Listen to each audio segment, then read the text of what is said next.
उद्धव ठाकरे सोबतच्या बैठकीत आई बापाच्या तुळजाभवानीच्या साईबाबांच्या आणाभाका घेणारे खासदार पलटतील याची कल्पना कदाचित ठाकरे गटाच्या नेत्यांना आली नसावी किंवा आली असावी, तरी इतक्या लवकर हे लोक पलटतील याचा अंदाज त्यांना आला नसावा। तसे नसते तर या खासदारांना रोखण्यासाठी वेळेवर हालचाली झाल्या असत्या।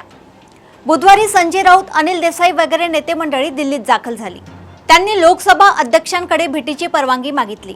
त्याआधी अनिल देसाई यांनी ठाकरे गटाच्या बैठकीसाठी व्हीप बजावला, परंतु तोपर्यंत खूप उशीर झाला होता।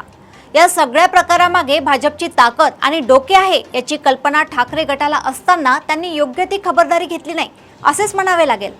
अशा कारवायांमध्ये कोणत्या अडचणी येऊ शकतात, कोणते तांत्रिक मुद्दे उपस्थित होऊ शकतात, कोणत्या कायदेशीर खबरदाऱ्या घ्याव्या लागतात याचा अभ्यास भाजप धुरीणांना आधीच केला असेल आणि याचा अनुभव आधीही आलेला आहे।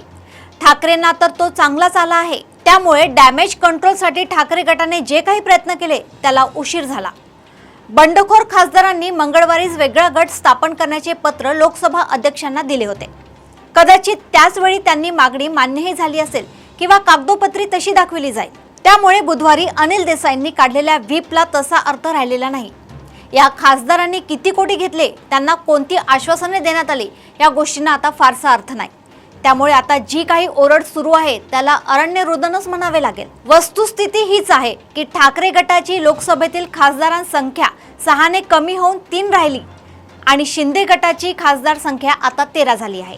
राजकारणात आकड्यांचा खेळ महत्त्वाचा आहे आणि या खेळात ठाकरे गटाला पुन्हा एकदा मात मिळाली आहे। अशाच घडामोडी व अपडेट सोबत पुन्हा भेटूया देशोन्नती संपादकीयमध्ये। तोपर्यंत बघत राहा देशोन्नती। नमस्कार।